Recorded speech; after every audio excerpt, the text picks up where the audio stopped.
American Politics Today by Blanco and Cannon, Norton loosely. Chapter 4, Part 3. Law, Order, and the Rights of Criminal Defendants. Every advance democracy protects the rights of people who have been accused of a crime.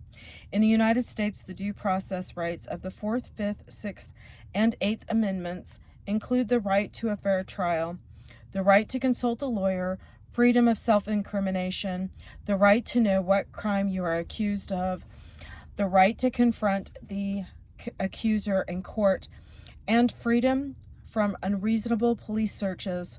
Difficulties in applying these abstract principles to concrete situations indicate how hard it is to define due process, especially in a way that protects civil liberties without jeopardizing order.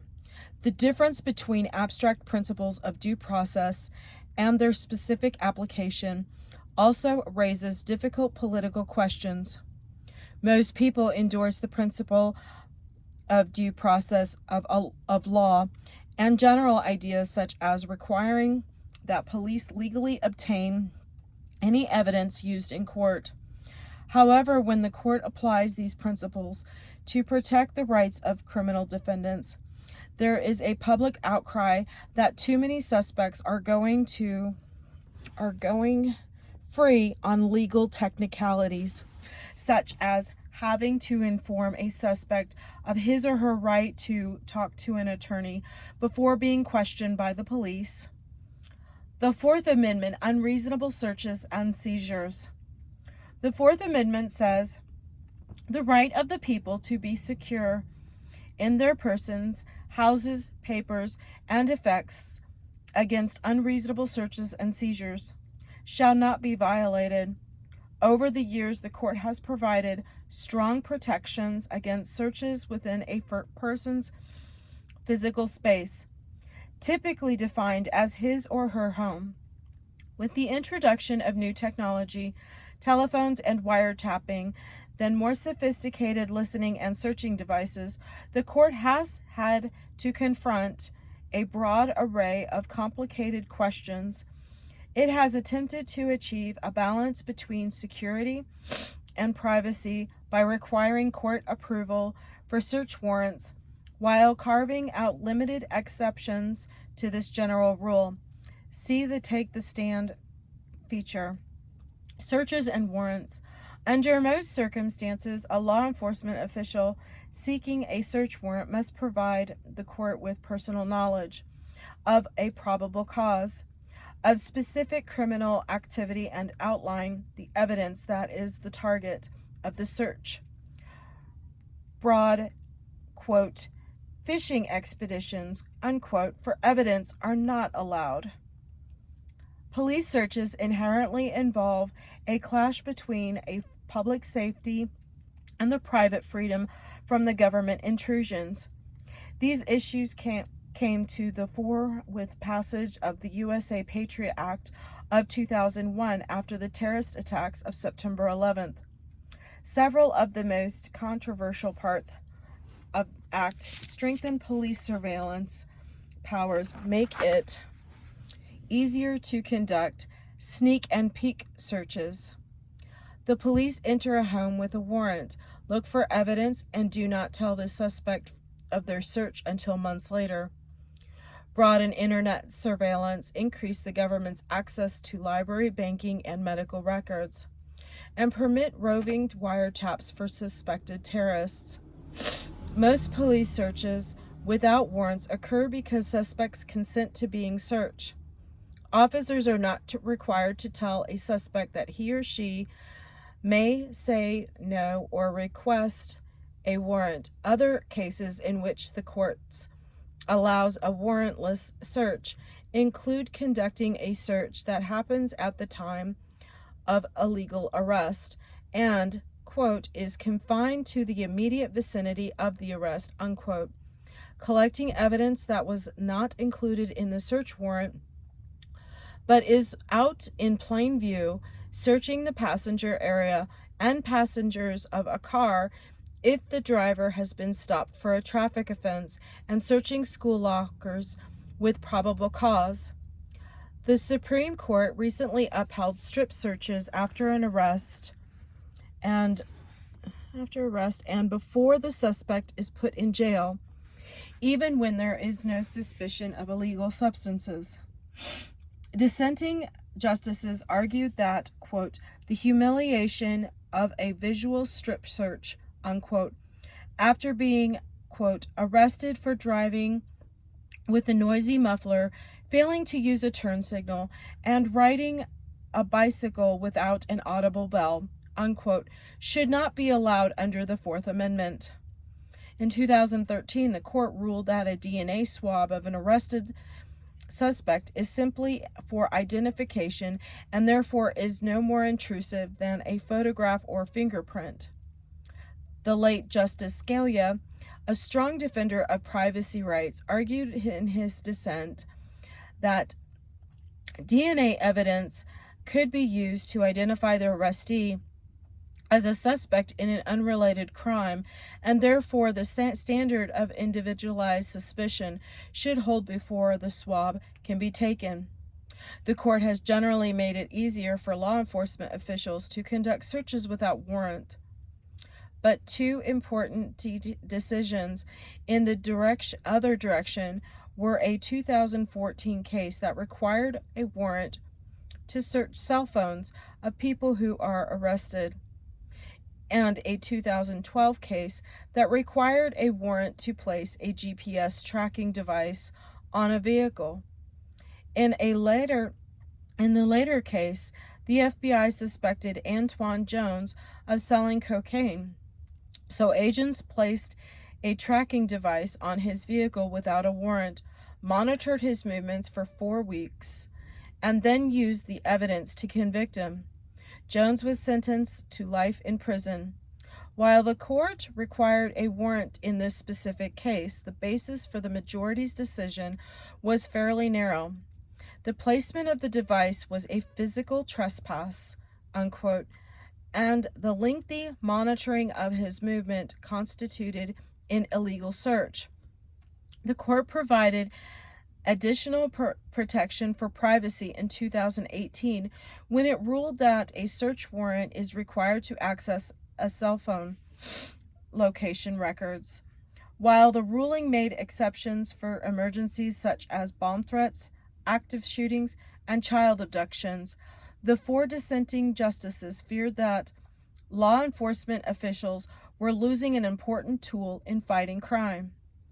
If the police illegally obtain evidence, the need to balance security and privacy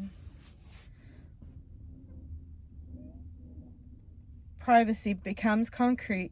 Either the evidence is excluded from a criminal trial to protect privacy rights, or it is allowed in order to support conviction of the suspect. The exclusionary rule. In 1961, the Fourth Amendment was applied to the states through the 14th Amendment in a case that established the exclusionary rule for all courts. Previously, the rule, which states that illegally obtained evidence cannot be used in a criminal trial, had applied only at the national level. The landmark case involved police breaking into Dalry Mapp's residence without a warrant to look for a suspect thought to be hiding there. The officers did not find the suspect, but they did find illegal pornographic material. Although the woman was convicted of possessing it, the court ultimately threw out the conviction. Subsequent courts started weakening the exclusionary rule. For example, the court established a, quote, good faith exception, unquote, to the exclusionary rule, allowing evidence to be used as long as the officer believed that he or she had conducted a legal search. In this specific case, the officer had a warrant with the wrong address.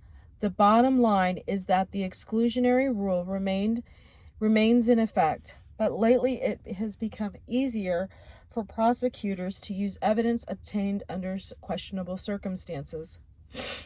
Drug testing. Another area of the Fourth Amendment law concerns drug testing. The clause granting people the right to be secure in their persons certainly seems to cover drug testing. However, the courts have long recognized the right of private companies to test their employees for illegal drugs and testing for performance-enhancing drugs is increasingly common in professional sports. What about drug testing by the state? The court has upheld random drug testing for high school athletes and mandatory drug testing for any junior high or high school students involved in extracurricular activities. In the case of athletes, proponents of the police asserted that safety concerns should preclude a 260-pound lineman or a pitcher with a 90-mile-per-hour fastball from using drugs. However, the same arguments could not be made for members of the choir, band, debate club, social dance club, chess club, so this decision to include all extracurricular activities was particularly strong endorsement of schools' anti-drug policies. The court has upheld drug testing of public employees with one exception. It struck down a Georgia law that would have required all candidates for state office to pass a drug test within 30 days of announcing a run for office. Because candidates are not public employees, rather than appealing to the courts, former Senator Ernest Hollings of South Carolina had a different approach to avoid drug testing. When his opponent challenged him to take a drug test, the senator shot back, "I'll take a drug test if you take an IQ test." The post-September 11 politics of domestic surveillance. The debate over the trade-off between civil liberties and security intensified in 2005 when a White House-approved domestic surveillance program was revealed. Since the September 11, 2001 attacks, the National Security Agency, the NSA, had been monitoring the phone calls of many U.S. citizens who have had contact with suspected terrorists overseas. These calls were intercepted without the approval of the Foreign Intelligence Surveillance Court, the FISC, which Congress created in 1978 for approving the interception of calls. A few months later, in 2005, another NSA program aimed at creating a database of every phone call made within the borders of the United States was revealed. Phone companies AT&T, Verizon, and BellSouth reportedly had turned on over records of millions of customers' phone calls to the government.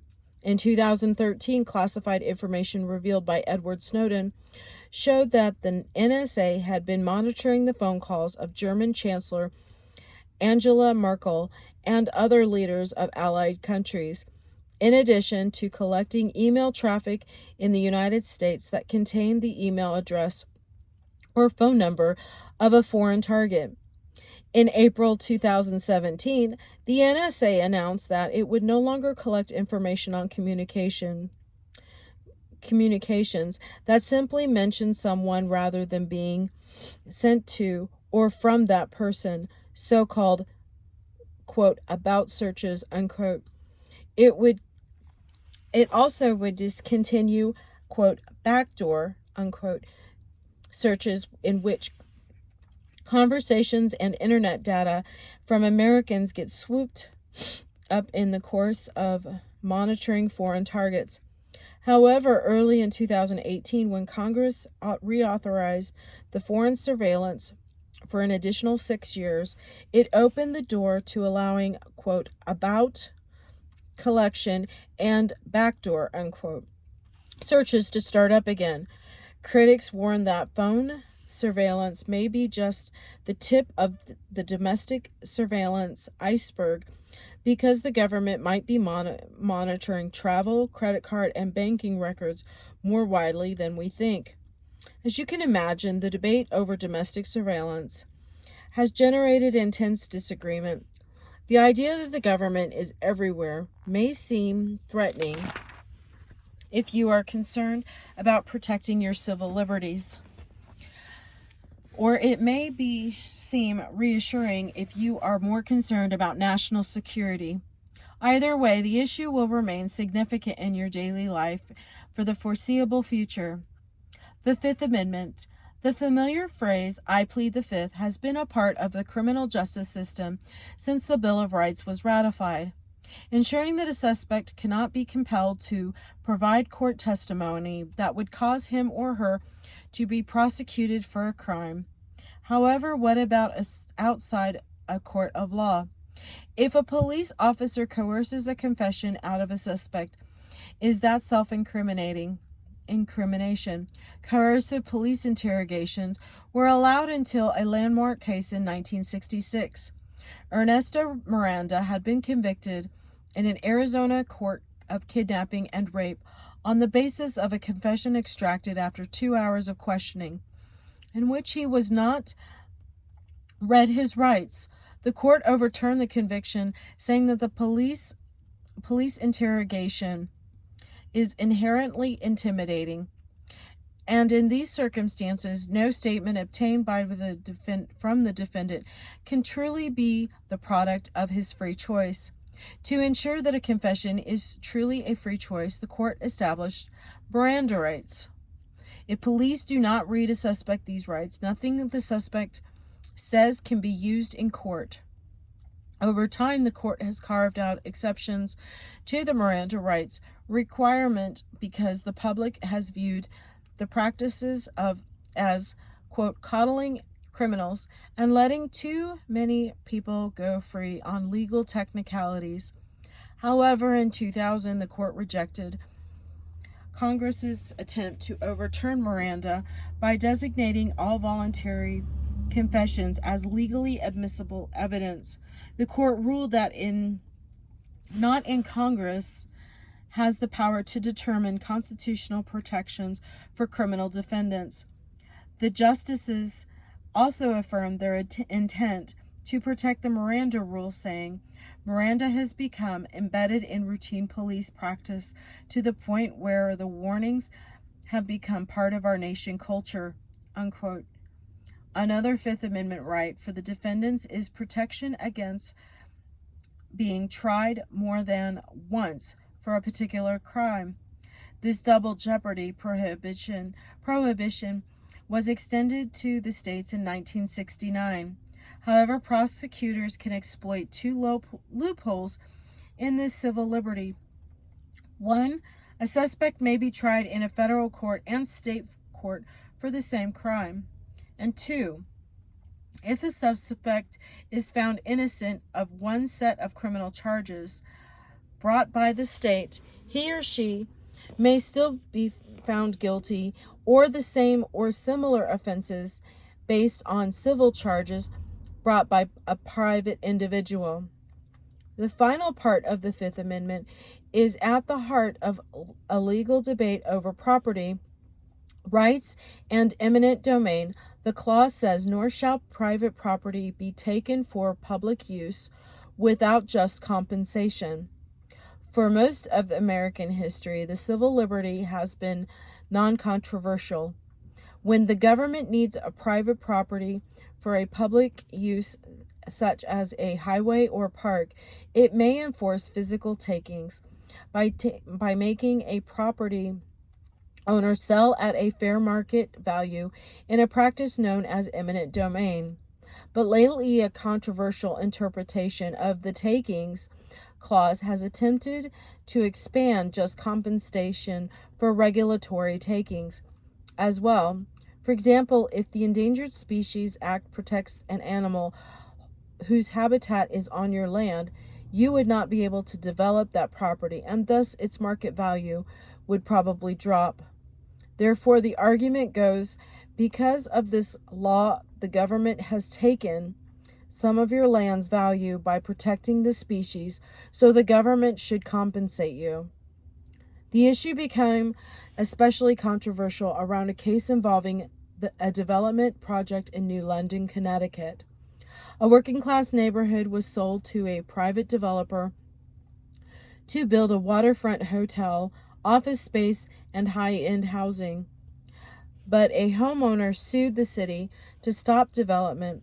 The court supported the local government, saying that promoting economic development is a traditional and long accepted function of government, so a plausible public use is satisfied. In reaction to this decision, 42 states passed legislation or constitutional amendments restricting the use of eminent domain for economic development. This is an evolving area of the law, with several recent cases restoring property rights and an important 2017 case providing another setback for property owners. However, in 2019, the court ruled that property owners who believe their property has been unfairly taken by local government can sue for compensation directly in federal court without having first bring the case in state court. This ruling overturned a 1985 precedent and was seen as a major victory for property owners. Here is a picture of the Miranda rights. Moving on, the Sixth Amendment to right to legal counsel and a jury trial. The right to an attorney is one of the civil liberties key to criminal law. Because the legal system is too complicated for a layperson to navigate. However, at one time, poor people accused of state felony had to defend themselves in court if they could not afford a lawyer, except in death penalty cases for which the state would provide a lawyer. This changed in 1917 with Gideon versus Wainwright, when the court overturned the conviction of a man who had been accused of breaking into a pool hall to steal beer, wine, and money. Unable to afford an attorney, Clarence Gideon defended himself quite well, in fact, but the false testimony of the actual guilty party brought Gideon a conviction. Ultimately, the court overturned it by saying, "In our adversary system of criminal justice, any person hauled into court who is too poor to hire a lawyer cannot be assured of a fair trial unless counsel is provided for him." The right to an attorney has been strengthened over time through both legislation and subsequent court rulings. 1 year after Gideon, Congress passed the Criminal Justice Act, which provided better legal representation for criminal defendants in federal court. Soon, 23 states had taken similar action. The court has defined a general right to effective counsel, although the bar is set low in defining effective, and recently mandated that defense attorney must conduct any reasonable investigation to possible lines of defense when presenting evidence that could help the defendant. The Sixth Amendment also protects the right to a speedy and public trial by an impartial jury in criminal cases. The court affirmed the right to a speedy trial in 1967, and today, under the Federal Speedy Trial Act, a trial must begin within 70 days of the defendant's arrest or first appearance in court. In addition, a defendant may not waive the right to a speedy trial. The most important disputes over the impartial jury issue concern jury selection and preemptory challenges in which lawyers may eliminate certain people from the jury pool without providing any reason. Race and gender may not be the basis for preemptory challenge. The Eighth Amendment, cruel and unusual punishment. The founders would be surprised by the intense debates over whether the Eighth Amendment prohibition against cruel and unusual punishments applies to the death penalty. Clearly, the death penalty was accepted in their time. Even stealing a horse was a capital offense, and the language of the Constitution reflects that. Both the Fifth and 14th Amendments say that a person may not be deprived of life, liberty, or property without due process of the law, which implies that someone could be deprived of life as long as the state followed due process. In the United States, 28 states still allow capital punishment. However, 8 states have abolished the death penalty since 2007, and 4 more states have moratoriums on the death penalty imposed by their governors. Although Nebraska reinstated the death penalty by state referendum in 2016, and dozens of other countries dozens of other countries have done the same in recent years. There were only 22 executions in the United States in 2019, which is the third lowest number since 1991, and well below the peak of 98 in 1999. A botched execution in Oklahoma in 2014, in which Clayton Lockett writhed and gasped for nearly 30 minutes when one of the lines filled with lethal drugs failed, led to renewed calls for abolishing the death penalty. After being silent on this issue for nearly 2 centuries, the Supreme Court ruled in 1972 that the death penalty was unconstitutional because the process of applying it was inconsistent. Thereafter, Congress and 35 states rushed to make their laws compliant with the court decision. The typical fix was to make explicit crimes were punishable by death, and to make capital sentencing a 2-step process. First, the determination of guilt or innocence, and second, a sentence phase after a guilty finding. 4 years later, the court allowed states to bring back the death penalty. While never again challenging the death penalty, the court has been chipping away at its edge for 2 decades. The court has struck down state laws mandating the death penalty in murder cases, and another law requiring it for rape. It also prohibited the execution of insane prisoners and abolished the death penalty for the mentally retarded, for juveniles, and for child rapists. Privacy rights. You may be surprised to learn that the word privacy does not actually appear in the Constitution. Privacy rights were developed in a 1965 case that questioned the constitutionality of an 1879 Connecticut law against using birth control. Estelle Griswold, the director of Planned Parenthood in Connecticut, was arrested after opening a clinic that dispensed contraceptives. She was fined $100 and appealed her conviction all the way to the Supreme Court, which overturned it. In a fractured decision, the court agreed that the law was outdated, but the justices agreed on little else. Even those who based their opinions on an implied constitutional right to privacy cited various constitutional roots: the First Amendment right of association, the Third, protection against the quartering of troops, the Fourth, prohibition against unreasonable searches and seizures, the Fifth, protection against self-incrimination, and the Ninth Statement, the enumeration in the Constitution of certain rights shall not be construed to deny or disparage others retained by the people. Griswold was significant for establishing the constitutional basis for a right to privacy, but the dissenters worried where this right would lead.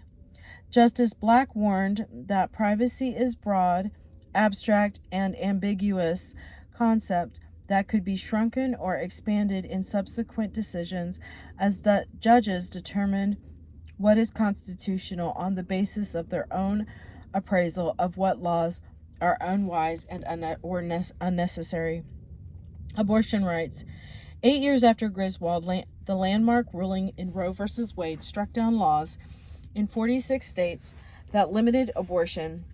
12 of those states allowed abortions for pregnancies due to rape or incest to protect the life of the mother, and in cases of severe fetal abnormalities. The much criticized trimester analysis in the Roe ruling said that in the first trimester, states could not limit abortions.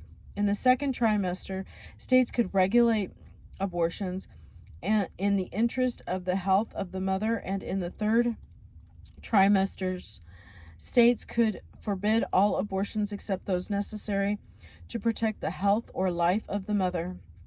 Subsequent decisions have upheld Roe, but endorsed various state restrictions on abortion, such as requiring parental consent, a waiting period, or council sessions aimed at convincing the woman not to have an abortion.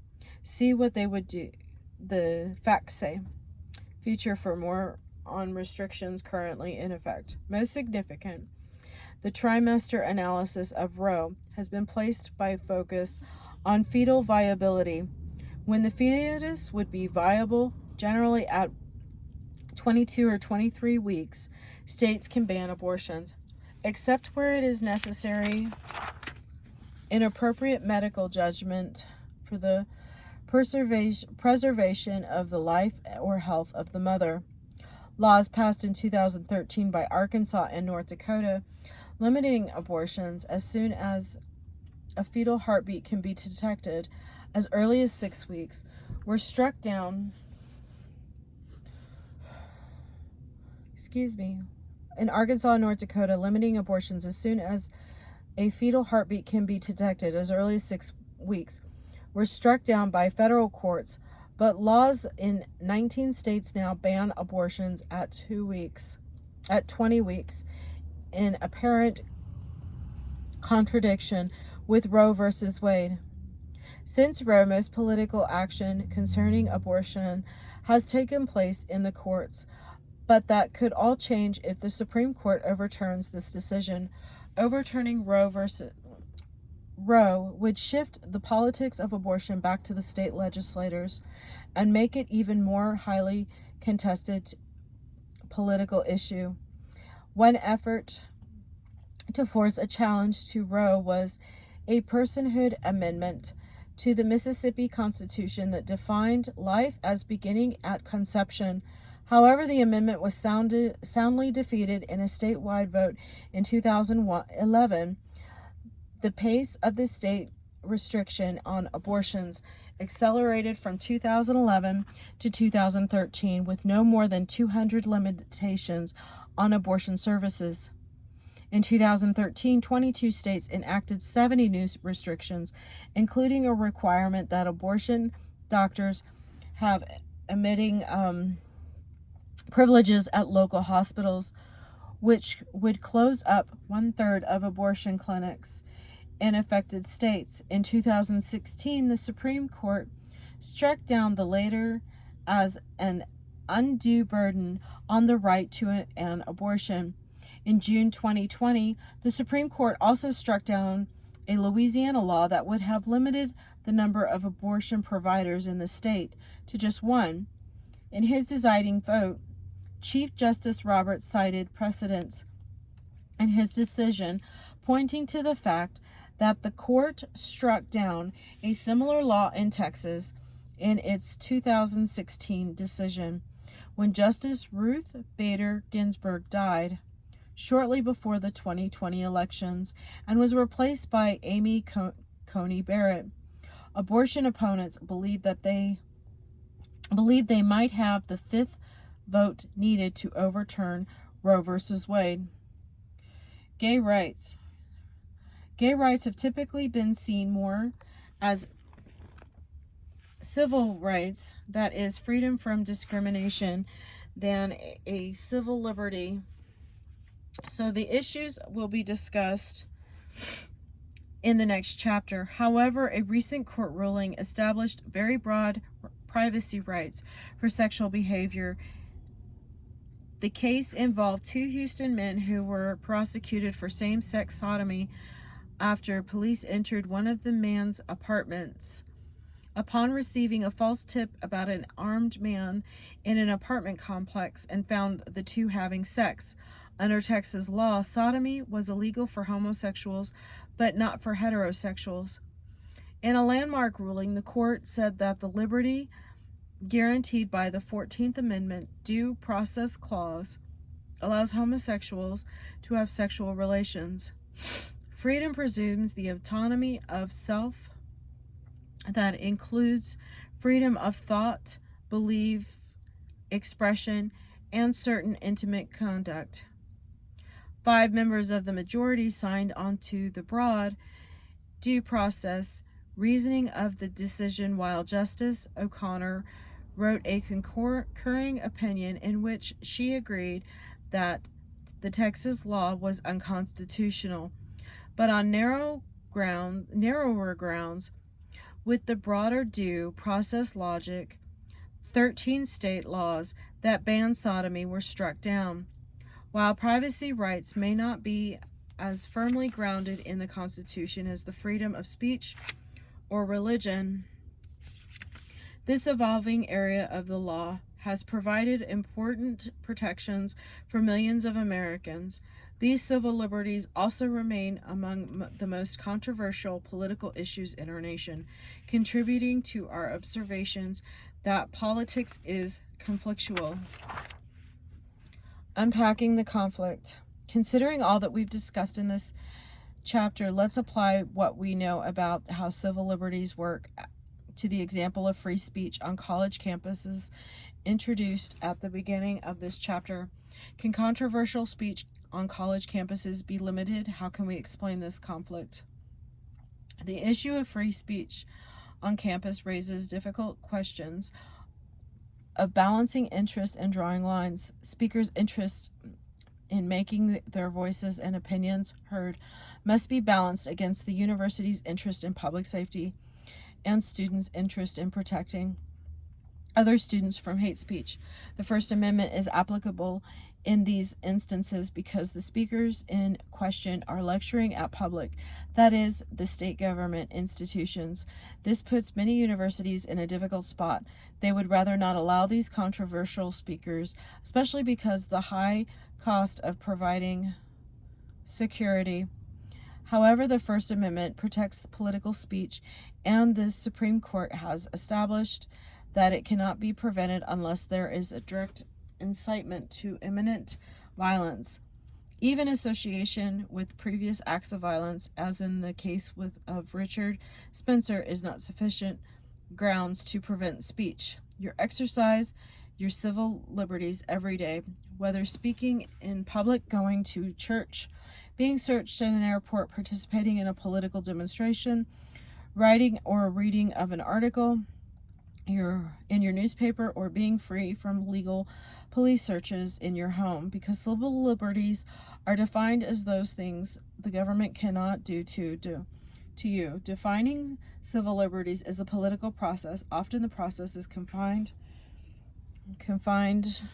to the courts, but for many issues, including free speech, freedom of the press, pornography, criminal rights, abortion, and gun control, it takes place in the broader political world, where defining civil liberties involves balancing competing ideals and interests in drawing lines by interpreting and applying the law. For example, debates over how to balance national security and civil liberties, whether newspapers should publish stories about classified government programs that may threaten civil liberties, or whether the government surveillance power should be strengthened to fight terrorism, will rage for years.